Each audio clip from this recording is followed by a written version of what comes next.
दिन भर जब आपको लगता है आपको काम करना चाहिए, तब आप किसी और चीज़ में फंसे रहते हो। और जब ऐसे मान लेते हैं कि हमें अभी लग रहा है, अभी ये सेशन खत्म होगा, आपको लगेगा आपको पढ़ाई करना चाहिए, ठीक है, बैठ के आप जाओ पढ़ाई करो। करोगे क्या? आप बिजी हो जाओगे दोस्तों से बात करने में। जिस समय आप उससे बात कर रहे हो उस टाइम आपके दिमाग में क्या चलता रहेगा? पढ़ाई करनी है, पढ़ाई करनी है, पढ़ाई करनी है। दिमाग में लगातार यहाँ से लगातार सिग्नल्स आ रहे हैं, पढ़ाई करनी है, पढ़ाई करनी है। पर दिमाग में बैठा है एक शैतान, वो कह रहा है कोई बात नहीं, हो जाएगा, हो जाएगा, चल बाबू आराम से बात कर, हो जाएगा, मैं संभाल लूंगा। फिर घर जाते हो, फिर लगता है कि अब पढ़ाई करनी है, फिर लगता है 10 मिनट मोबाइल बस।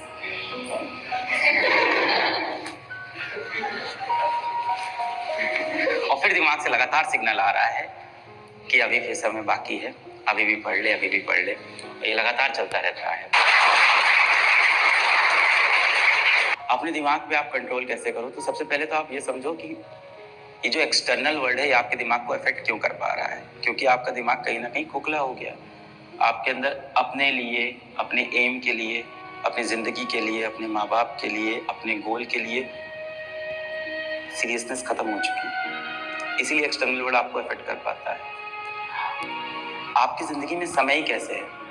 आपका समय कैसे बच रहा है कि आप दोस्तों से बैठ के चर्चा कर सकते हो, आप बैठ के मोबाइल स्क्रॉल कर सकते हो, आप इंस्टाग्राम पे रील शेयर कर सकते हो, रील देख सकते हो। आपका इतना समय बच कैसे रहा है? जाहिर सी बात है आपने अपनी जिंदगी में काफी समय खाली छोड़ रखा है, इस वजह से आपके पास समय बच रहा है। तो पहले तो अपनी जिंदगी का समय पूरी तरह से क्या करना है, पूरा भर दो अपनी जिंदगी का समय नहीं बचना चाहिए। पहली चीज तो आपके पास आप 6 घंटा पढ़ रहे हो तो आप 8 घंटा पढ़ना शुरू कर दो, 8 पढ़ रहे हो 10 पढ़ना शुरू कर दो, 10 पढ़ रहे हो तो 12 पढ़ना शुरू कर दो, 12 पढ़ रहे हो तो फिर क्वालिटी पढ़ना शुरू कर दो। कहीं पे भी लिमिट खत्म नहीं हो रही है।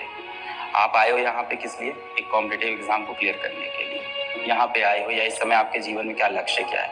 कॉम्पिटिटिव एग्जाम को कैसे भी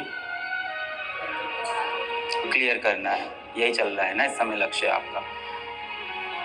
अब देखो इसका सोल्यूशन आप देखो तो भगवद गीता से निकालना हो तो वहां से निकाल लो, आप फॉलो तो करते नहीं हो। दिक्कत तो यही है कि अभी क्या हो गया है, आप लोग ना बहुत डिटैच हो गए हो। किस चीज़ से डिटैच हो गए हो? अपने पेरेंट्स से डिटैच हो गए हो, अपने मूल सिद्धांतों से डिटैच हो गए हो। भगवद गीता की आप टीचिंग्स को नहीं फॉलो करते, या जिस भी धर्म के हो आप उसकी टीचिंग्स को भी फॉलो नहीं करते हो। आप जाओगे हर चीज़ का सोल्यूशन वहाँ लिखा हुआ है बहुत क्लियर। क्या लिखा है वहाँ पे? सबसे पहले चीज़ लिखी अपने दिमाग से आप दोस्ती करो, उससे दुश्मनी करना बंद कर दो। Mind is your best friend but your biggest enemy as well. तो ये अगर आप भगवद गीता को, भगवान श्री कृष्ण यही बोलते हैं कि आपका सबसे बड़ा शत्रु आपका मन, आपका दिमाग सबसे बड़ा शत्रु है।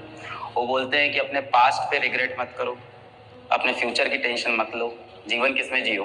प्रेजेंट में जियो। तो क्या है ना, आपने अपने अगल बगल बहुत सी प्रॉब्लम पाल ली है कि ये जीवन बहुत कठिन होने वाला है, दिमाग को कंट्रोल करना बहुत टफ है, बहुत डिस्ट्रैक्शन है, बहुत बैकलॉग है। एक तो हजारों टर्म आपने दिमाग में डाल लिए अपने इस तरह के, और आपने किया क्या? जो बेसिक काम है वो आपने छोड़ दिया।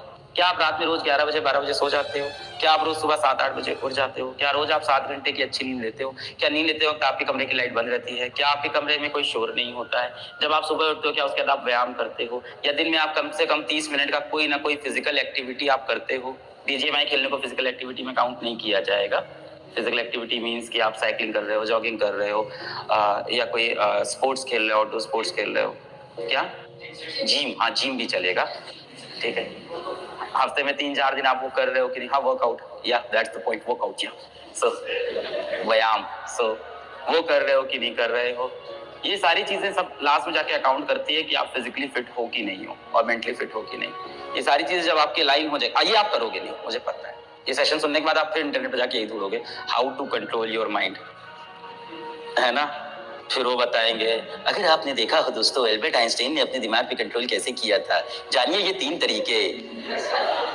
आपको उस रैंडम यूट्यूबर की बातों पे भरोसा है, आपको उस इंसान पे भरोसा नहीं है जो दिन रात आपके लिए मजदूरी कर रहा है, मेहनत कर रहा है, आपके माँ बाप। आपको उस इंसान पे भरोसा नहीं है जिसने पूरी दुनिया बताई, श्री कृष्ण। तो जो चीज वहां लिखी है वो आप फॉलो ही नहीं करोगे। आप अपने क्वेश्चंस का आंसर ही गलत जगह ढूंढ रहे हो, रॉन्ग नंबर पे ढूंढते हो आप।